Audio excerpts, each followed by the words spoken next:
2 शेर पढ़ने ना सिर्फ 2 शेर पढ़ के आपका तो टाइम बहुत ज़्यादा गुजरा भाई। चलें जनाब, हमारे साथ तारुफ बिल्कुल वो नहीं है और काशिफ जैदी साहब हमारे साथ मौजूद हैं। आपकी माशी दुआ बहुत शुक्रगुजार हूँ कि आपने मुझे इस काबिल समझा और मैं मुझे पढ़ाई और जो है मकसद ये कि यहाँ मधु कर लिया और मैं कुछ कह सकूँ उस्ताद के लिए। वो बहुत बड़े आदमी थे, मैं उनके लिए क्या कह सकता हूँ, मुझसे ज़्यादा नहीं। आपका टाइम सबसे ज़्यादा गुजरा है उनके साथ और आपका ज़िंदगी का एक हिस्सा आपने उनके साथ गुजारा है।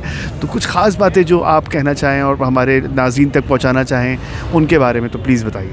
बिल्कुल ऐसे ही है सर, वाकई मेरा वक्त खासा गुजरा है और वो इतनी बड़ी शख्सियत और उनका इतना बड़ा तज़किरा है कि इस मुख्तसर से वक्त में उनको यानी कूदे में समंदर को भरने के मुतरादिफ है, जो कि नामुमकिन है। बहरहाल बात यह है कि वो एक बहुत बड़ा आदमी था और वो हमारे दरमियान से चला गया। अब हमें शायद इस बात का एहसास होता है कि काश वो अगर होते तो हम कुछ सीख लेते। मैं भी महरूम रहा, मैं भी वो कुछ हासिल नहीं कर सका जो मुझे कर लेना चाहिए था उनसे, मैंने भी ज़ाया कर दिया उन्हें। और खुदा उनके दर्जात बुलंद फरमाए, यकीनन वो बुलंद जगह है और मज़ीद बुलंद फरमाए खुदा उनके दर्जात। हम जो कुछ भी हैं उन्हीं की वजह से, उन्हीं के नाम की वजह से हैं। अगर आप मेरे नाम के आगे से उनका नाम हटा दें तो शायद काशिफ जैदी कहीं नज़र ना आए कहीं पर। ऐसे दिल से उन्होंने इस दिल से सोसखानी को अंजाम दिया कि उनके साथ जितने लोग जुड़े उनका नाम वाकई में एक रोशन हो गया। असल में देखिए बात क्या होती है कि ये जो सोसखानी हुई या ज़ाकरी हुई या ये जो भी अदादारी के सिलसिले हैं, ये आपके और हमारे बस की बात नहीं है। इसका इंतखाब वो करते हैं कि इस आदमी से क्या काम लेना है। और उस्ताद जो थे वो मुंतखब आदमी थे, उस्ताद का इंतखाब जो है मौला ने किया था और उस्ताद के साथ शामिल भी हमें मौला ने किया था। जैसे कि आप मैं इसकी मिसाल यूँ ले लें, जैसे कि शोहदाए करबला चले तो बहुत सारे लोग थे, इमाम हुसैन के साथ रह गए थोड़े से। तो बात यह है कि जो उनके नज़रियात और जो इरफान की किसी मंजिल पर पहुंच जाते हैं तो फिर वो बहुत मजबूती से अपने मकाम पर खड़े हो जाते हैं।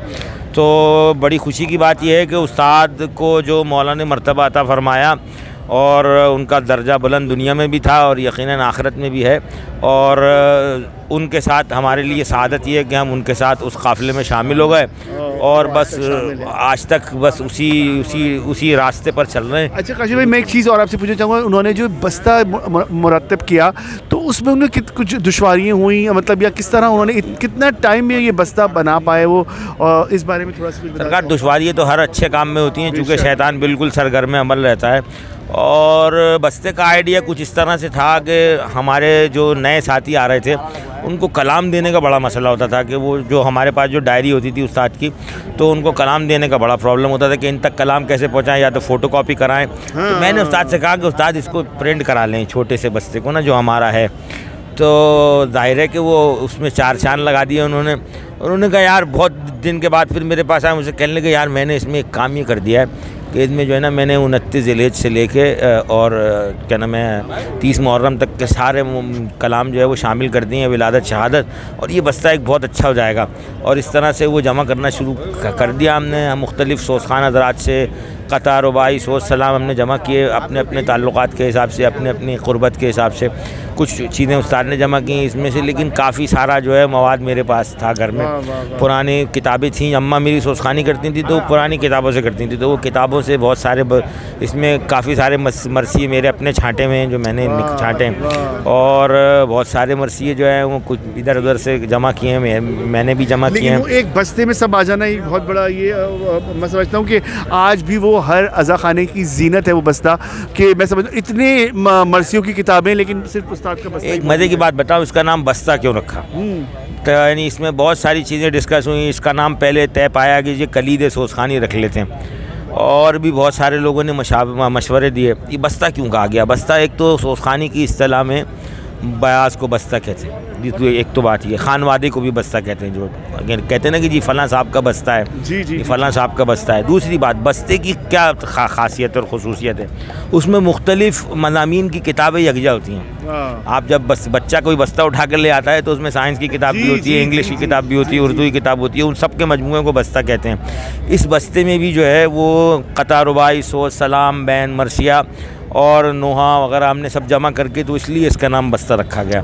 तो ये इसलिए इसको बस्ता कहते हैं। और उस्ताद इसको कमर बस्ता भी कहते थे, चूँकि बहुत खासा दबीज था और वजनी था, इसलिए उस्ताद कहते थे कि ये कमर बस्ता है। जहाँ मैं आखिर में आपसे चाहूँगा कि उस्ताद का जो कलाम लिखा हुआ है वो आप, हम मशहूर ज़माना और लोग सुनना भी चाहेंगे, हमारे नाजरीन भी, तो आप अपनी आवाज़ में, उनकी आवाज़ में सुनाएं। जब खुदा को पुकारा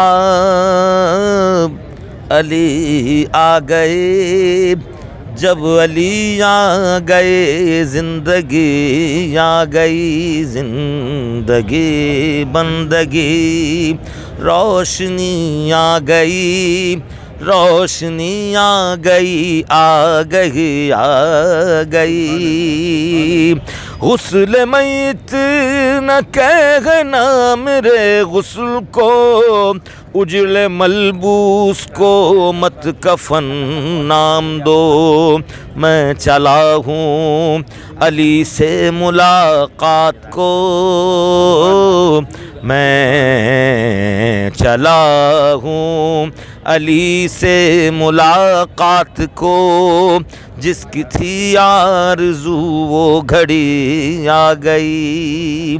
जब खुदा को पुकारा अली आ गए, जब अली आ गए ज़िंदगी आ गई।